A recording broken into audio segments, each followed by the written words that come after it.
Greetings, welcome to the Transforming Assessment webinar series. This is a joint session with the AHE network from the UK, and today we've got some great speakers in Kay and Sally. We're going to talk about post-pandemic assessment, but first we have Fiona Meddings, who's going to introduce the AHE network for us. So Fiona, would you please begin?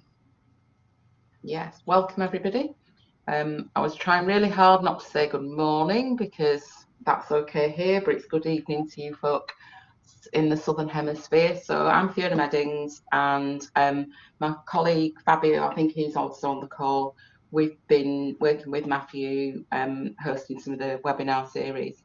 What I really want to do is to tell you a bit about the AHE network. So it's Assessment in Higher Education network, and essentially we're really interested in developing a network around focusing around research informed assessment practice, and one of the highlights generally of the year is the Assessment in Higher Education conference, and of course the pandemic has delayed that for the last 2 years. We are hoping though that the conference will go ahead in 2022 between the 9th and 1st of July.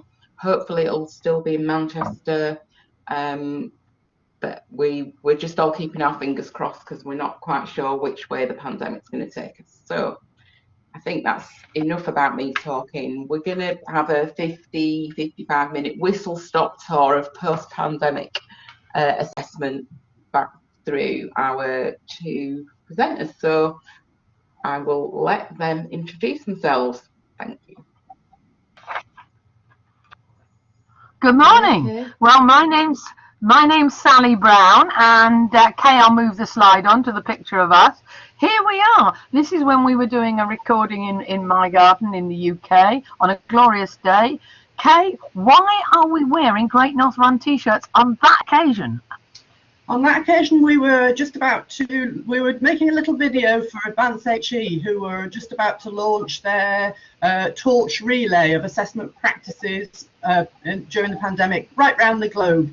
And we were doing the little launch, and because we were in Newcastle, we donned our Great North Run t-shirts. Great North Run is running for the first time in a couple of years in a fortnight. So there we are. I nicked them off my husband, who runs Great North Run regularly.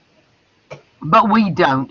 And Kay and I have been working really for the best part of 17 months on post-pandemic assessment, because we started off from a very, very pragmatic situation where we were trying to work out what universities could do in the very first instance when we suddenly went worldwide from on-campus assessment to off-campus assessment. And as Fabio was put into the chat box, we then started putting together he's mentioned the Advanced HE resources. Kay will pop into the chat box in a moment. All our resources are on my website and on Kay's website. Easy link through to sally-brown.net, and that will give you all our resources on what to do on post-pandemic assessment, because we're now thinking about not so much just what immediately to do, but how to make things last long term. Kay, do you want to say something about the links you've just put into the chat box? I think, Sally, these are the ones that we'll be referring to right throughout the presentation. And you'll see the links in the slides themselves, but here they are just for people if you get the chat. Some of the very specific ones around the authentic assessment resources we're going to be talking about, and some new ones hot off the press that are now up this week on the Heriot Watt website. So you can find everything there. Thank you. And moving on to the next slide, the world did change in the spring of 2020. Now, Kay and I have been working in assessment for, well, between us, we reckon it's about, 3 decades and more for me. And we worked together at Northumbria, where Kay went on to lead the Assessment for Learning Centre for Excellence in Teaching and Learning. So when things started looking very different in spring 2020, we started to think about different ways of approaching assessment, which built on really good principles. We weren't just interested in things to cope with the situation. We actually wanted, although the challenges were substantial for academics, we saw it as a cracking opportunity to shake up higher education assessment and to really rethink ways of doing it better, so that going back to old ways is just unthinkable. Okay, as Sally said, it's really important to emphasise that our views and approaches are really deeply rooted in our involvement in the assessment for learning movement. So it's assessment for learning which really drives us. And so assessment for learning is all about seeking to ensure that assessment stimulates and supports productive learning as well as measure it. So we've been, I think, Sally, you might want to turn off your mic for a minute while we're getting a bit of feedback, as well as measure it. So what we're really about is that we're always keen to explore and promote tactics or assessment designs that foreground and support productive, high-order learning for the longer term.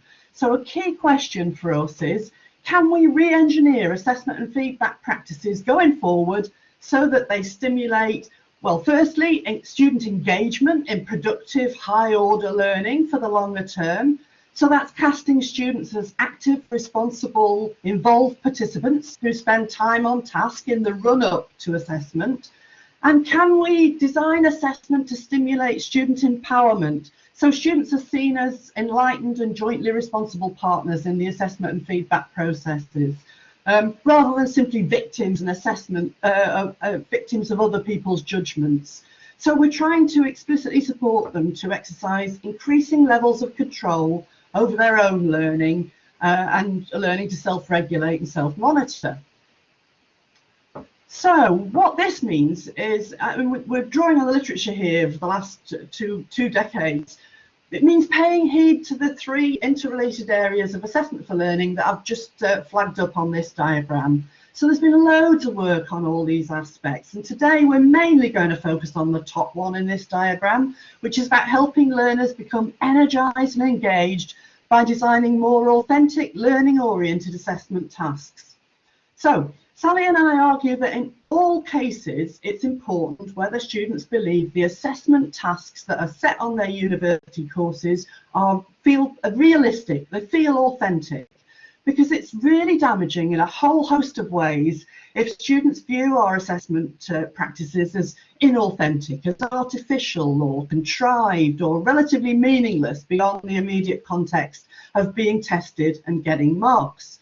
So we know the literature on authentic assessment encourages us to ask ourselves things like, are we asking students to use and apply skills and knowledge to address real-world problems or plausible situations, and to show that they can really get to grips with curriculum content that they've learned in an integrated manner when they're having a go at our assessments, so students can apply them in conditions which are going to crop up in their future lives, rather than simply responding to the trigger of a question in an exam or an essay, or just going through the motions.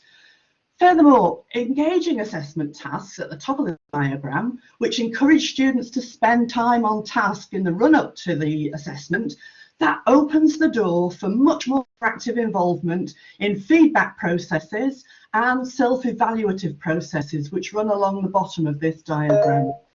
I'll hand over to Sally to talk us through the next bit. And I have indeed turned my mic on, which is always good. And here we mentioned what we call the COVID collection. There's loads of resources on both our websites, but this particular lot starts from the very first one, which we could call what the heck are we going to do, right through to now when we're starting to put together really powerful compendia and good examples of authentic assessment. On the 17th of August last year, we published a a paper which was about writing better assignments in the post-COVID era, and we came up with what we call the task generator. Now, Kay has put a link in the chat box to a full explication of this 6-stage process that we published through Heriot Watt only this month. But the idea of all this is that we chose not to go into books. We both published loads of books or journal articles. We wanted it immediate, we wanted it free, we wanted it available to everybody, and the response to it has been very gratifying. So that's been the basis of our push, and our key push has been around not just replacing because it's a way to get through things. It's actually about making it a better experience for students and indeed staff. So as you see on the next slide, what we're asking you to do is we're asking you to go for a 30-second private reflection. That's always quite hard for me, asking myself to be quiet for 30 seconds. But the key idea of this is we want you to think about how you changed your assessment during the pandemic and what you're going to change for future years. And if in that 30 seconds you wanted to pop something into the chat box, then that would be great. And if you don't want to, we won't have a chance to pick up from 156 people everybody's comments, but we will pick up a few things from the chat box. Thanks. 30 seconds starting now.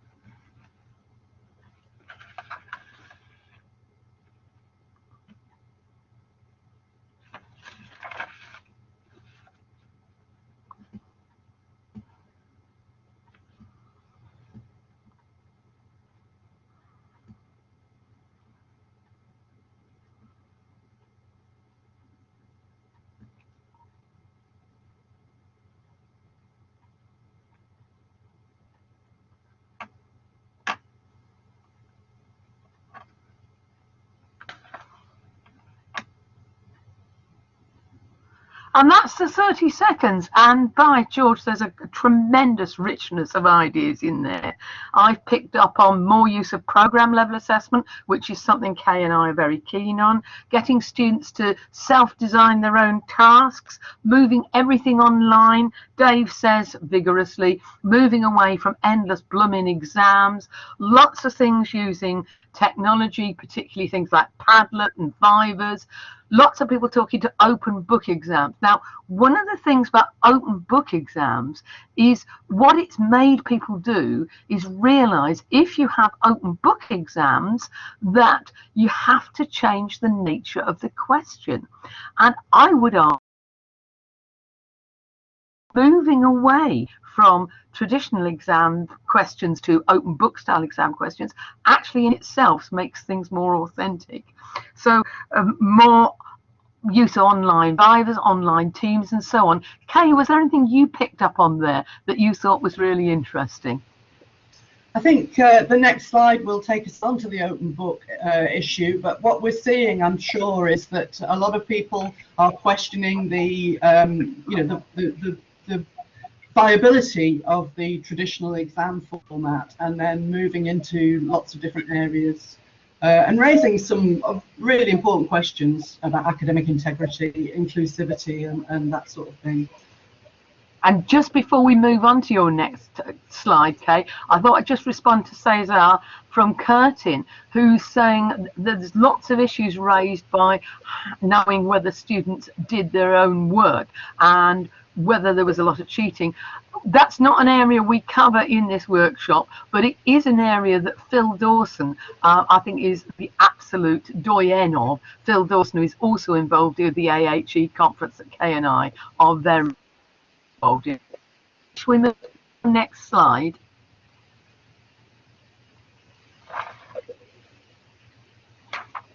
There you are, Sally. No. Oh, that's mine. Sorry, I got written down as me, you rather than me. So what we're saying is universities really started thinking about changing assessment due to COVID. So let's not go back to over-reliance on traditional exams, because we know from the past that that whole time, place, duration stuff gave all sorts of problems, even not during normal times, and it risked business continuity during a pandemic. But there's lots of other things that could get in the way. Traditional exams aren't very relevant to a student's future lives and employment. We argue that authentic assessment is about much more than just employment. It's about improving the whole self of the student. But the range of activities you can ask students to do in exams are quite limited. There are some very good types of exam questions, but they are limited. But when students are moving out of the exam room context, they're going to have many more resources available to them. And just as we wouldn't expect our doctors nowadays to rely on the knowledge they learned at university 25 years ago, we would expect students to be able to keep current by using relevant databases and access to internet in order to be effective. And so our assessment should reflect that. Now it is Kay. Okay, thanks.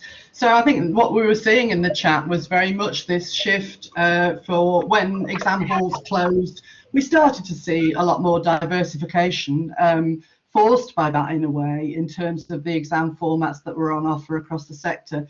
So as we saw in the chat, we would often hear at that point where we couldn't get access to campus, you'd see people talking about using open book or take-home exams, and they became very conscious, again, as we've heard in the chat, because students are sitting papers at home, they've got access to materials.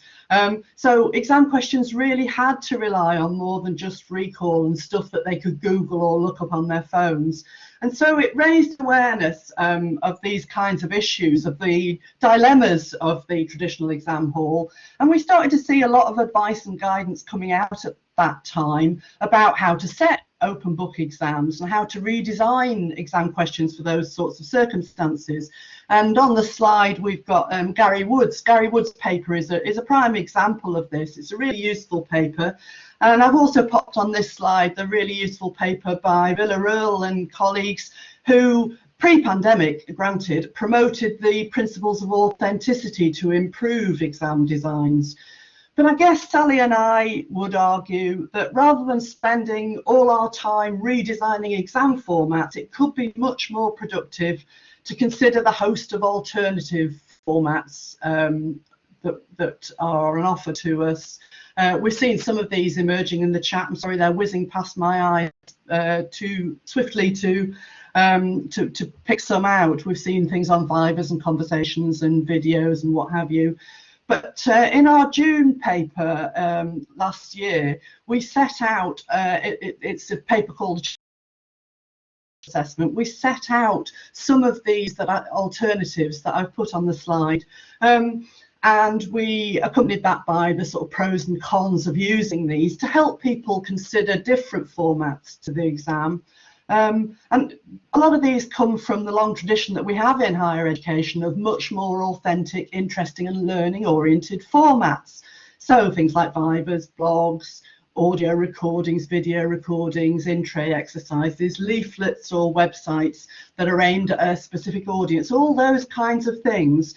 We'd advocate those sorts of things because asking students to produce meaningful assessment outputs where they get a sense of having a real or a simulated audience, or where they're being asked to sort of play a role, can be a really powerful way of helping them develop a sense of the worth of their learning for the longer term.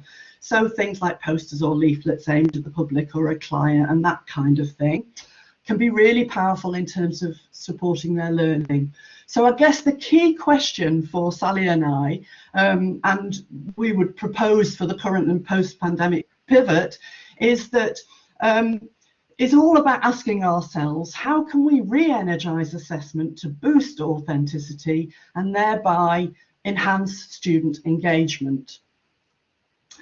So, well, what do we mean by authentic assessment? Well, I guess an authentic assessment is an assessment task that is designed to have some value and meaning to students beyond merely the mark or the score that they achieve.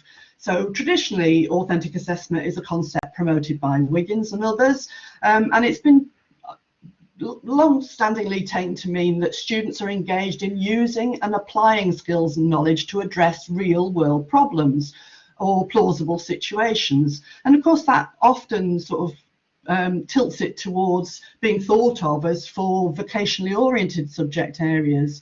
But from our point of view, the main aim is to involve more than students simply being able to recall answers or respond formulaically to set questions, as might be the case with our traditional testing formats. So Sally and I have much more recently found Lydia Arnold's thinking really useful. And after Villarreal, who we talked about earlier, Lydia highlights the importance of realism, cognitive challenge, and evaluative judgment. And we think that entails asking ourselves things like, in most of the assessments that we set, can we provide some degree of realism, so a plausible context for the work, which gets students to integrate and apply their knowledge to a plausible situation? Do the tasks that we set involve cognitive challenge, so students see they need to develop high order capabilities such as problem solving and synthesis rather than lower order things like memory? Do we explicitly encourage students to engage in stuff like reflective activities and review activities so that they benefit from learning to make decisions about the quality of their own and each other's work, and so we're helping them to develop their capacity for evaluative judgment? And Lydia also highlights usefully the importance of a sense of assessment's relevance, whether that's to the professional community or relevance to the discipline community or to the self. And furthermore, drawing on, she draws on Ashford Rowe and colleagues, and she helps us think about some of the many benefits that flow from authentic assessment. And these have been also backed up in a recent systematic review by Sockenvar and colleagues. And they're things like that learners find assessment tasks interesting, engaging, and intrinsically rewarding and meaningful. They can have a positive backwash on students' approaches to learning, and they're often associated with enhanced employability. So drawing on all of this and our 25 odd years of assessment for learning research that Sally mentioned earlier, we set out last summer to come up with a pragmatic but really manageable approach to help hard-pressed academics to design more authentic assessments when time and resources were really precious during the pandemic and campus closures. And in August 2020, we launched our task generator, and Sally will unpack that and illustrate that in a moment.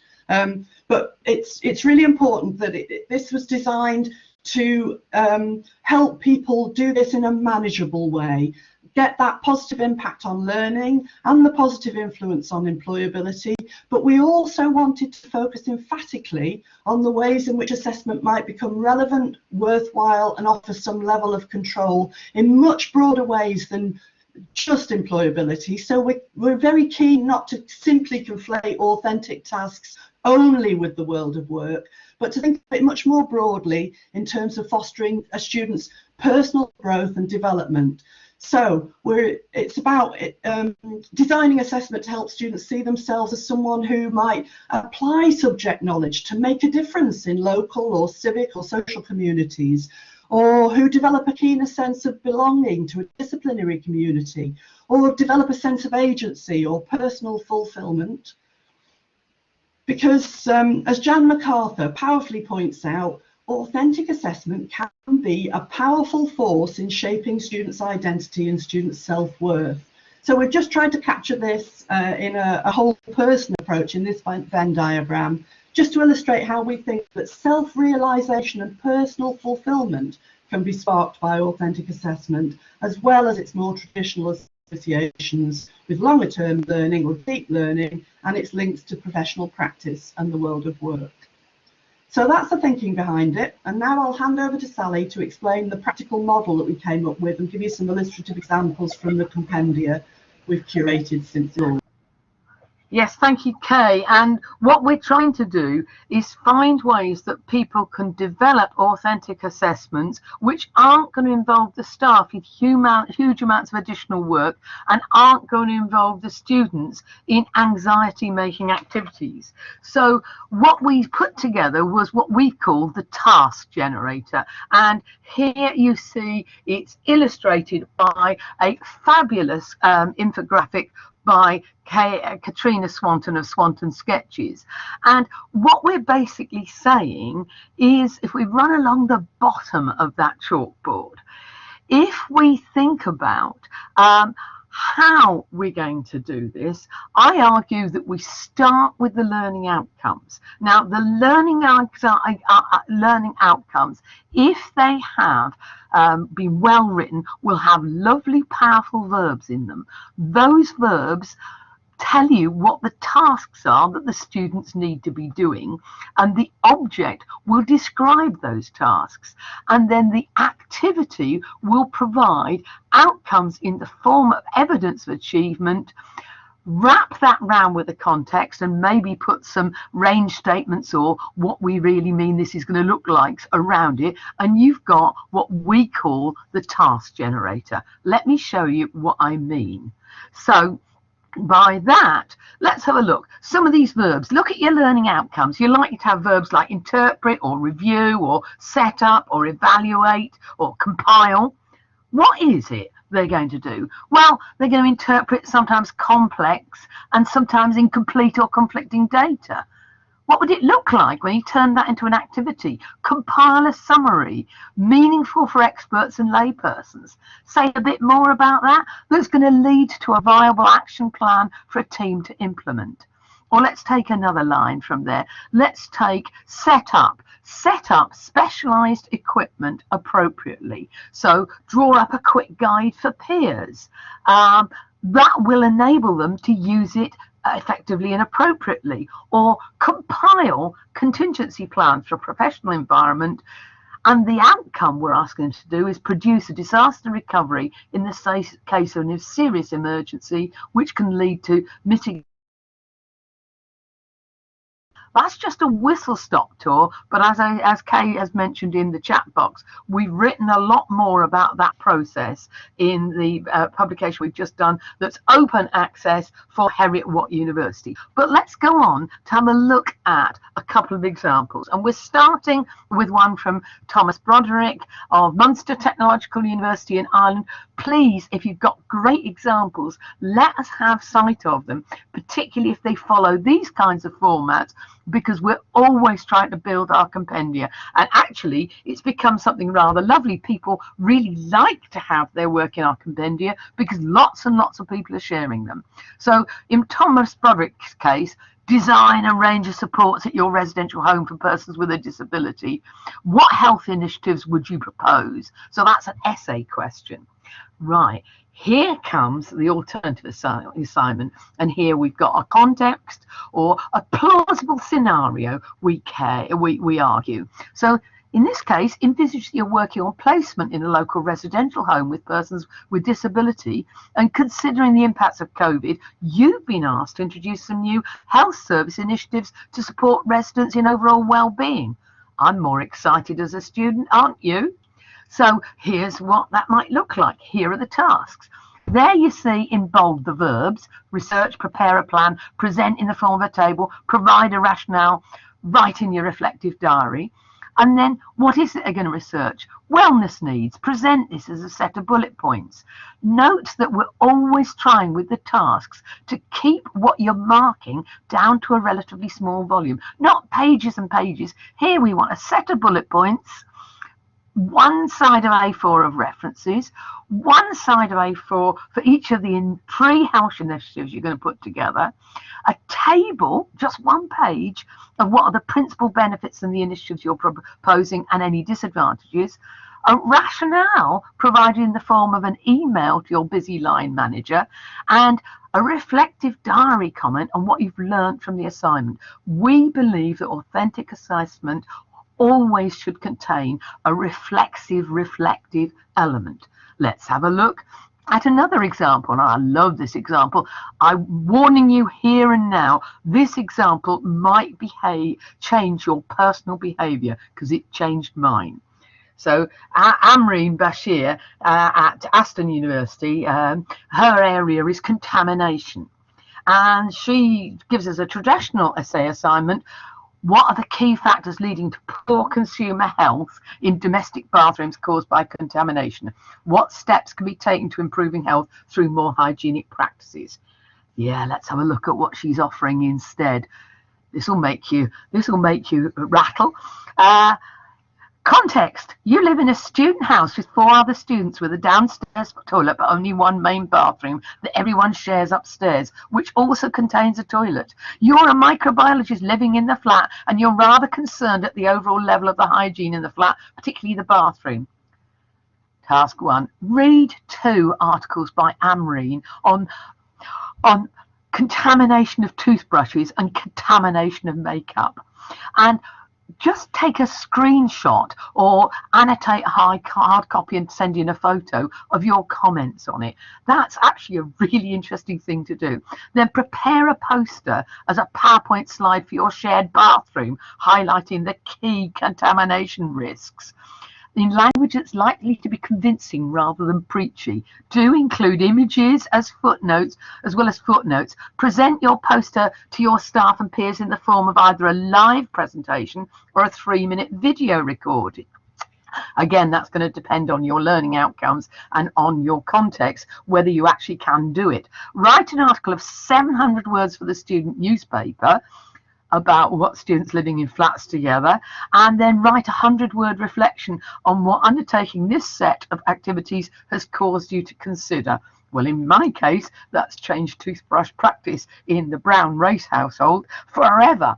So, lovely assignment from Amreen. Thank you, Amreen, for that. Next one. This one's from Gemma Besant of Aberystwyth University, and she's teaching on historic buildings and how they can be modified and changed. Buildings are some of the most visual reminders of our past heritage and reflect our social, political and cultural histories. All reflect the people that design, build and use these structures. This lifelong learning course will enable participants to explore the origins of the sample buildings, the people, the events that shape the history, and how to record and present the data. Here's the traditional task. Here's the context for a more authentic assessment. A historic vicarage in a remote Welsh village has changed ownership. What can you do with it? It's got listed features, it's got extensive gardens. Can you cut the trees down? What can you do? So here are the tasks. Look at the recent sales information from the property, site plan, property and gardens that surround it. They don't have to do a survey on site, which would be difficult during a pandemic and actually different if you're studying this from another location. Using physical and data resources from publicly available records, provide an A4 sheet of bullet points, background information, for example, whether any of the trees in the garden are protected. If you can't envisage this, I live in a 1860s stone-built house myself, and all my trees are listed apart from the fruit trees. Produce a non-expert and illustrated client report covering plans and draft a covering email to the client. Again, I'm more excited by this assignment than I am by the more boring one. And finally, we come to Alistair Sambell of Huddersfield University. Shall I do this one, Kay, or you want to do it? I'll have a go if you like. The last, as you say, electronic engineering, this one. He replaced a traditional second-year time-constrained exam because he was looking for something a bit more authentic in terms of getting students to think and practice like an engineer while they were a student. So he wanted them to focus a bit more on process and communicating ideas and taking complex context into account, rather than racing to the sort of perfect but abstract solution to a problem that you might get in an exam situation. So I'll move it on. So what he did was he encouraged the students to imagine themselves in role as an engineer and to produce a feasibility study for a simulated company who wanted to install a data link on 2 sites that they had. So how did he do this? Okay, the tasks he set them were midway through the term, after they'd done quite a bit of input. He asked them to identify the pros and cons of 3 quite different approaches they could take to setting up this link. And then he asked them to summarise these in a short presentation, which they delivered to the class, and then they got tutor and peer feedback on those ideas. Then, in light of that feedback process, the students then chose one of the approaches they'd originally designed and used it to design a system for the simulated client. And by the end of the process, they submitted a short proposal which would be suitable for the company board, which had things like a table where they summarised the specification they'd come up with. So that was details with things from mathematical modelling stuff that they did around, you know, how fast the data link would be, how much bandwidth it would need, whether it could tap into the existing infrastructure that the company had or would need something completely bespoke. Security issues, you know, were people going to hack it? How would it be backed up in case there was a fault? All that kind of thing. Legal implications, you know, do they need transmitter licenses and all that sort of stuff. And he asked them to produce also a bullet point guide to the practical implications that the company would need to introduce the system, with costs, environmental factors, future proofing, that sort of thing. And he also asked students to explain how they responded to feedback on their formative presentations. So he was explicitly engaging them, like Sally said earlier, with reflection. But because these were engineers, he decided not to call it reflection. He asked them to respond to feedback. So they were engaging proactively with the feedback and self-evaluation process, which is so important, as we argued earlier.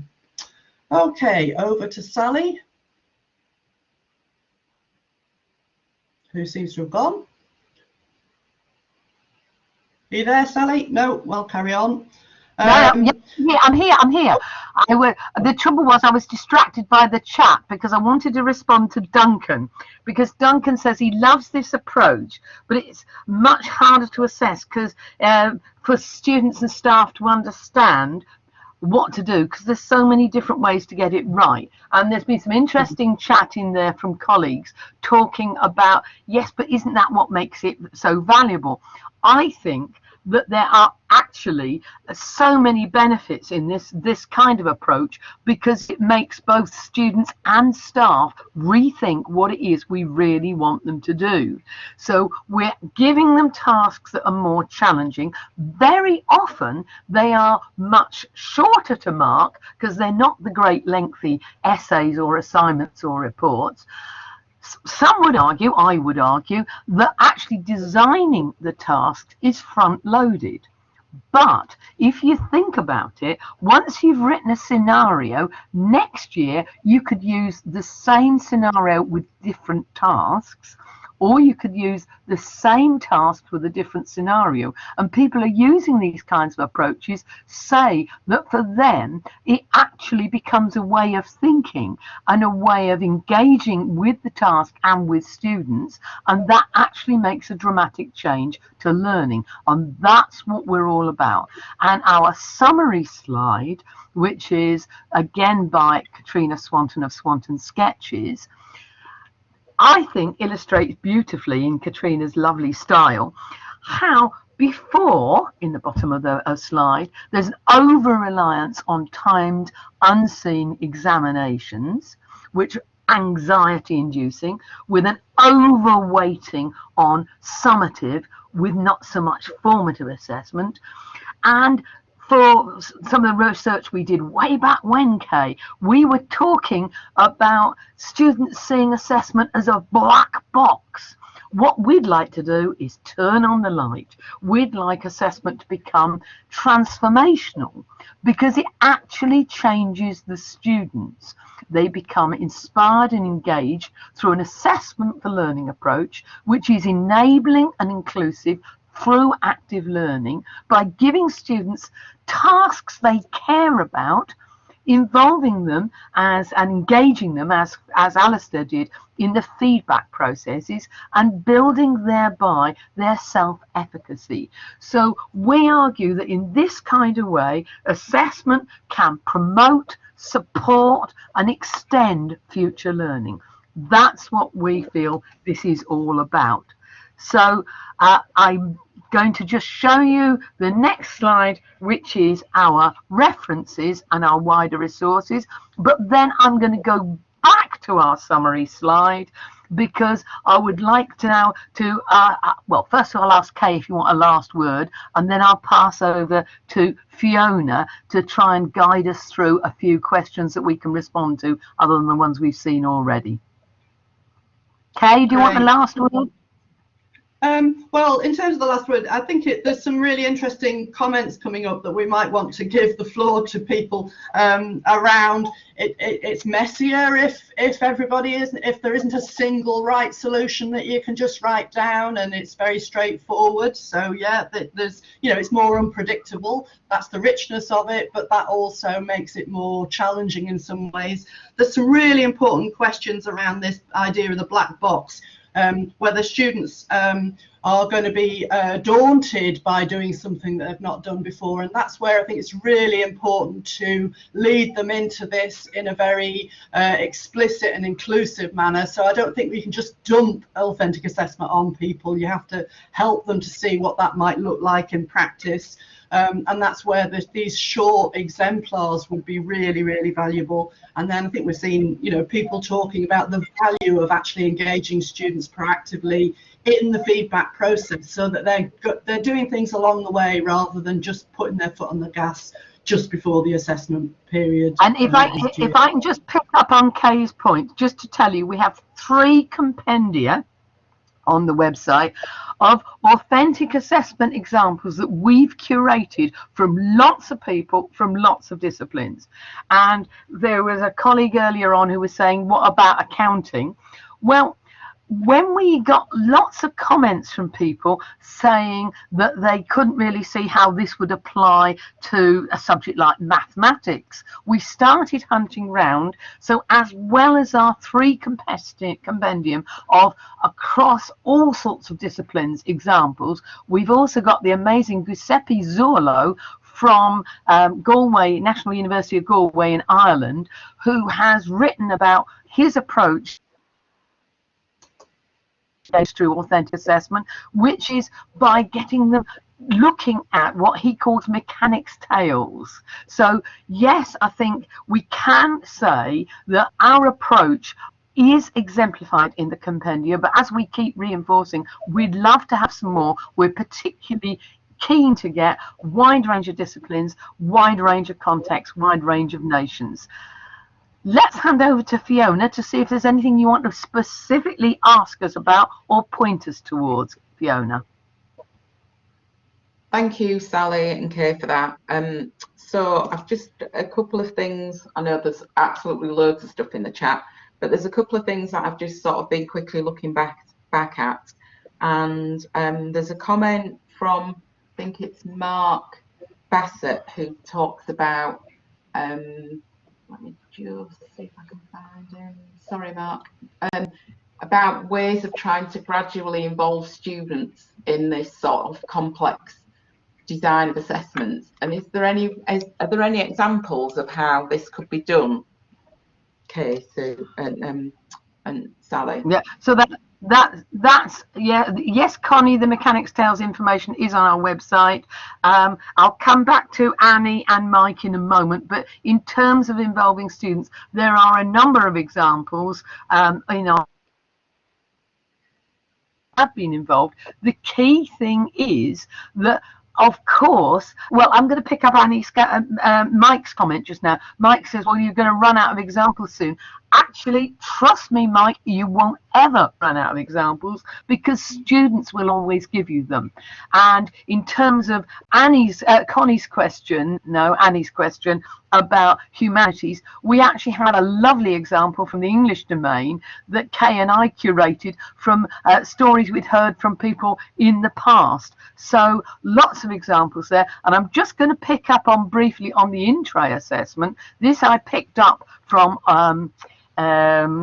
accountancy back in the 90s, believe it or not. And in this exam, in the old days, students would be presented literally with a folder of papers, and the first 20 minutes of the exam they had to read through those papers, and they had to not know what the question was in the first instance. Then 20 minutes into the exam they'd be given the question, draw up a trial balance for or whatever, and then a further 20 minutes into the exam, something will have changed. Maybe that company's gone out of business or whatever. And they were asked to respond in real time. And I've used that as a piggyback, Kay. Was there anything you wanted to add about involving students in the creation of our assignments? Or shall we go directly back to Fiona? Yeah, sure. I mean, I guess the focus of our work at the moment was on the pandemic shift, and that was very, very rapid. So it was the sort of feasibility of stuff, in here and now. And the way that we promoted students being involved is to suggest to people that once they've come up with their designs, they run them past students, rather than going into a lengthy, protracted process where students are involved from the get-go in the design, which would be, a lovely thing to do and a really good thing to do. But we were really conscious of the time constraints. But always stress test your designs with some students. Was our sort of motto during the pandemic shift, and I think that is by rule of thumb a really good thing to do. I kind of want to go back to the questions that I saw earlier about how do students respond to these kinds of things, and I mean we have shed loads of research on how students respond to the impact of assessment on their learning, and that's why we were so much promoting, what drives this is rich, deep, lasting learning. And if we're not doing that in higher education, we've got a problem, Houston. So there's something around getting that balance right, and if that makes stuff a little bit messier and their responses are somewhat more unpredictable, that might mean we need to do a little bit more in terms of helping them to understand what an output might look like. And I would really advocate the use of exemplars and keeping some examples or finding some examples. So if you're asking students to write a blog post, find a few blog posts and professional blog posts just to give them the worked example. It doesn't have to even be in their own, in the same subject domain, but give them the gist of the sorts of outputs that you're asking them to work towards if you're going for something very different. So the way that you scaffold students into this, the more time you've got, of course, the more time you spend on this. And this is where assessment for learning doesn't want to make a difference between assessment, teaching and learning. It wants to integrate the whole thing. But we're very, very conscious at the moment of the pressures on staff and student time in the online switch. Could I just piggyback on that? Kay, could I just piggyback on that? Because I wanted to talk about, we need to stress test with students, destruction test with alumni and so on. But I think there's also a really key role about involving quality assurance staff and your colleagues, letting them know what you're trying to do. And what we've heard from plenty of people in our workshops is, oh, the quality people wouldn't let us do this. Well, that's why it's so good that Katrina in her day job is a quality assurance person, and what we always ask for is somebody from quality assurance to come along to these workshops about authentic assessment, because very often people will say, oh, quality wouldn't let us do that, and the quality person in the room says, I can't see why not. If it's going to benefit students, let's see how we can make it work. And I think actually you're not pushing against the grain. I've seen a few comments in the chat saying that people are going to find this hard to persuade others. I think from our experience, from what people are telling us, not only do students absolutely love the more authentic approach to assessment, but our colleagues are telling us that actually they are tending to be more engaged and their outcomes are better. And you've certainly experienced that, Kay, haven't you? In terms of learning and their approaches to learning, absolutely. We're getting some interesting comments about the sort of criteria and how you get how markers and students might think about criteria. And I would always say, well, have some shared experience of applying criteria or rubrics or analytic criteria. And so that's where I've just seen Asma talk about giving students a credit level exemplar, which gives them an idea of what to do, but also what not to do. And that's brilliant. But you can also use those exemplars to get them to apply the rubric or criteria that you're going to be applying. You can do that, have that sort of shared dialogue around what you're really looking for and what the criteria mean, because criteria are often in academic speak rather than plain English. Get students to put the criteria in plain English and then apply them to an artifact, and that helps everybody. So it's a great idea. And that's a great dialogic way of getting your markers to do the same. You know, so without those sorts of dialogues, it's very hard to do all of these kinds of things in the abstract. So whilst we've been focusing on authentic assessment, I think you really need to think about authentic feedback and authentic self-evaluation along the way. And that's why I was really pleased to see James Woods in the room talking Can about... I come in? Yeah, Fiona, do. Yeah, so there was a comment by Andy Fisher, which I think has been sort of supported by Duncan, and they're talking about students who might find, so they're saying that they think the less able students might find this approach much more a sort of sink or swim than the sort of traditional ways that we might assess students. And I think that's quite an interesting perspective, because the students who are less able find our current assessment regime less of a anxiety provoking and less of a sink or swim challenge, and I potentially think not. I just wondered what you are.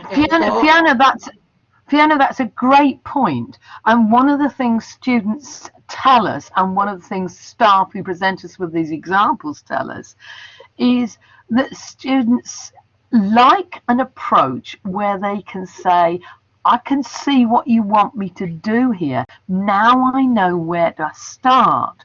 Because very often you see an essay that says write a critical account of, and some students will know what that means and some won't. But in these kinds of approach, write a list of bullet points. Yes. And as I said in one of my earlier points, share, brief, explain, rehearse, Q&A, debrief. There is a process here, but the whole process is not about passing the assignment. The whole process is about learning, because everything we're asking people to do in all of these tasks, whether it's the actual task of dealing with a landslip on a construction site in Hong Kong, or whether it's the one about how I would tackle this situation again, taking the learning on board, that's about helping the students become more informed, more capable and more confident individuals. So I think students do need to have that rehearsal opportunity, but I think from our experience, students actually find that they are more capable of seeing what's asked of them in this kind of approach than they are in many traditional approaches. I think you'd reinforce that, Kay, wouldn't you? Absolutely, because if they see the point, they see the point of investment in the what academics would see as the right sort of things, the sorts of approaches where instead of just I mean, I had one student who said to me last year, when I go into an exam, I just chuck as much jelly at the wall in that exam as I can in the 2 hours I'm sitting in that room, in the hope that some of it sticks. Now, now that is not an approach to learning or to the subject content matter that is going to help him in later life. And he was turned around by seeing the point of learning for an assessment which he thought he might be going to use again. Skills and knowledge that he could see the point of helped him earlier rather than later to really get his head around the complexities of the ideas and the concepts, rather than just trying to skim through the module thinking, I'll just garner as much jelly as I can to chuck at the wall when I get to the exam. Now that's alarming when you hear them talking like that, but that is how a lot of students who are often deemed less able think. So, a lot of students will misread what a traditional exam or a traditional essay is requiring of them in the run up to it. And I think these kinds of things help tap them in to the actual point of higher education, is that educative vibe and the ways in which you start to really get your head around complexity and the way that your knowledge makes a difference in the world. And that's what higher education is all about, rather than just churning out stuff in order to pass and move on. Right, And that's really the point. I'm gonna Go on. I'm gonna have to stop you right there. We're just about out of time. We've got about 2 minutes. We really try and get people out of here on time because they've often got meetings and etc. to go to. So this has been absolutely fabulous. The amount of conversation that's been generated in the chat is phenomenal. It will be available to everybody with the meeting, the recordings. I'm sure that both Sally and Kay would be happy for you to contact them, especially if you've got exemplars, so that they can probably come up with a 4th compendium. 4th, 5th, 6th. Yeah. Currently being prepared. Brilliant. So thank you. Have you two got any last words?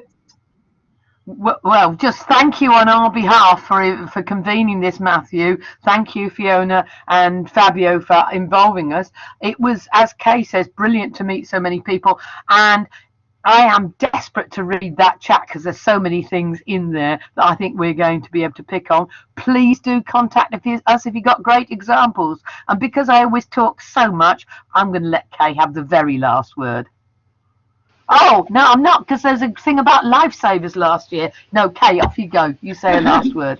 Oh, well, I mean, just to reiterate, it's been absolutely brilliant meeting everybody. Thanks ever so much to Matthew for hand-holding us as little old ladies through the kit, which was quite a challenge.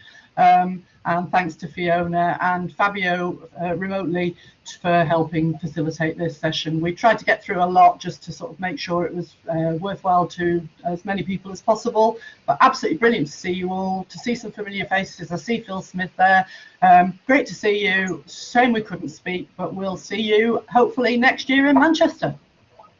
Thank you. And thank you, Elisa. Thank you. Many thanks all. Just before we go, the next session coming up on the 6th of October is about using video in assessment and feedback. Again, it's a joint session with the AHE network. We have a couple of speakers on that one. So 6th of October, please sign up. Welcome to come back. Of course, we love giving away this stuff for free. And lastly, please fill in our feedback survey. That'll be great. Thank you very much, Fiona, Kay, and Sally. An excellent, very active session. Brilliant. We had over 160 people in the room at the height. I think we've done extremely well, and you did a very professional job all round. So thank you very much. Thank you. Cheers. Bye, everybody. Bye-bye. Bye. Bye. Recording Tea time.